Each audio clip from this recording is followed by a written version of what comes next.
What is up, guys? It's Jacob from QuadHunting, and today we are talking about the Lions versus Packers game that happened yesterday. I was not able to make a video on it yesterday, so we're making it now.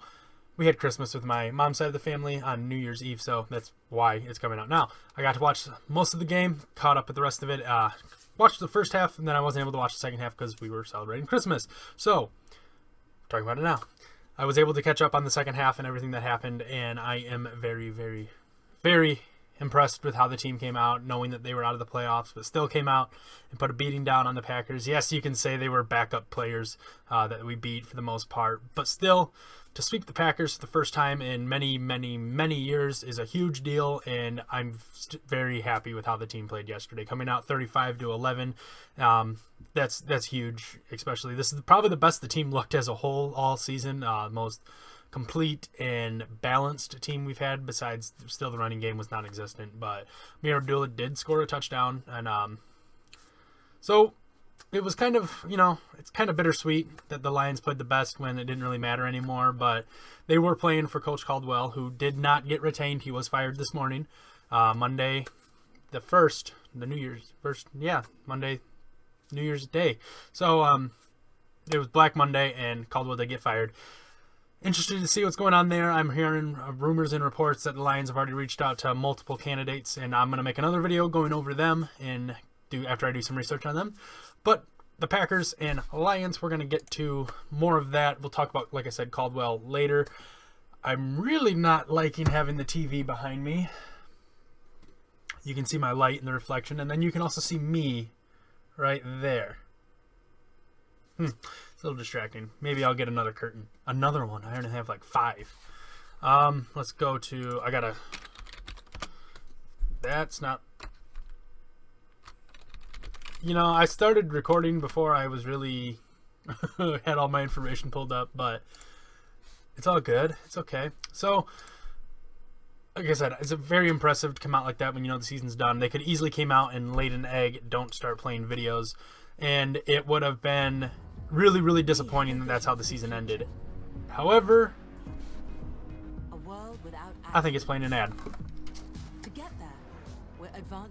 It is playing a little bit of an ad. So before that ad rudely interrupted us, I should have had all this pulled up before, but I didn't. I hate how NFL.com puts ads in like everything. Anytime you want to look at the Game Center, it's ads. I could have gone to ESPN, I guess, but they probably play ads too. So we're going to look at the stats overall for the game. It was, like I said, a 35-11 win for the Lions, and Matthew Stafford balled out of his mind again through completed 20 passes out of 29 thrown, 323 receiving yards. Wow, I'm kind of off of it. And 3 touchdowns. No interceptions. It brought his total up to 29 touchdowns for the year against 10 interceptions, which is a number I'm totally happy with. Golden Tate did have that throw that didn't count. They don't count it, but it did happen when he threw the 2-point conversion to Stafford. So Stafford has a receiving touchdown 2-point conversion. I don't think that adds into their stats, but it is a thing that happened. The running game, again, was piss poor. It was really, really bad. 9 rushes led the team for Tion Green for 21 yards. It's not a good number. It's like 2.8, 2.7 yards a carry, which, again, is bad. He had the longest run of the day at 10 yards. So hopefully Bob Quinn figures something out with the running game this year. Moving on to receiving, because Amir Abdullah, I guess, had 8 attempts for 12 yards and 1 touchdown. Reddick had 4 for 10, and then Stafford had 2 for 2. Please fix our running game. It's been a problem forever. I mean, people are like, 2013, Reggie Bush had a good season, but please fix the team. Please fix the running game. Moving over to receiving, our receivers balled out of their minds. Golden Tate, 7 catches for 104 yards and a touchdown. Marvin Jones, 4 for 81 and a touchdown. And Kenny Golladay, providing some hope for the future, had 2 catches for 80 yards and a touchdown. I will take those numbers all day long from our top 3 receivers. I would have loved to see T.J. Jones in there, but being hurt, I think it was against the Bengals. I think he got hurt against the Bengals, or was the game before that. But getting hurt put a damper on it. You didn't get to see... I did see some other receivers lining up. I think I heard Andy Jones' name a couple times, but I think I was more on special teams. And then I did see Martinez out there. I think that's what his name is, but they didn't do anything. So Moving down to Eric Ebron, he got targeted a lot, but it was kind of weird. Looked like Stafford was overthrowing or underthrowing him on most of his passes. He had one catch for 9 yards. Abdullah had a nice reception for 11 yards. I believe that was on a third down as well. Theo Riddick, 2 for 12, and then Darren Fells, 1 for 12. Tion Green added 2 for 14. So the wide receivers balled out of their minds. That wide receiver group played great today, or yesterday. It was yesterday. Moving down to, I hate how they order all this stuff because it should be defense next, not all special teams. I'm a Madden fan. I know how these should be listed. Jared Davis went crazy, had 12 total tackles, 8 tackles by himself and 4 assists. He had an interception, which was bounced off the hands of Jamal Williams that he caught. Jamal Agnew got some playing time. He had 4 tackles. Ansah had back-to-back 3 sacks games. Last week against the Bengals had 3, and then this week against the Packers had 3. The Lions are moving him all different sides of the defensive line. I'm thinking they bring him back.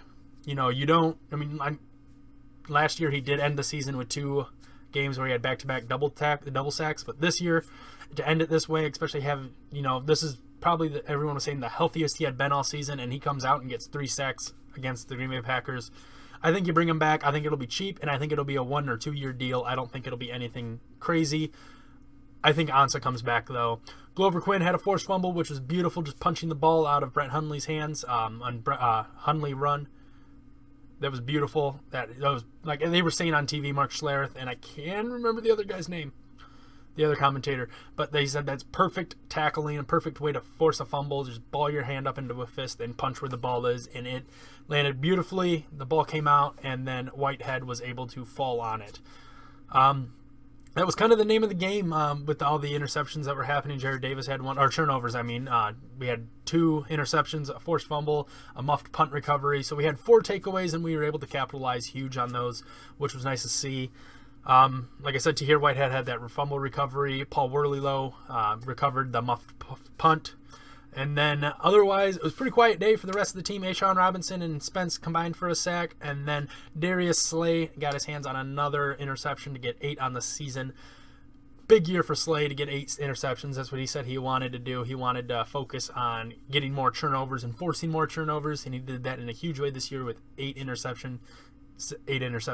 He is one of the bright spots for this team and bright spot moving forward.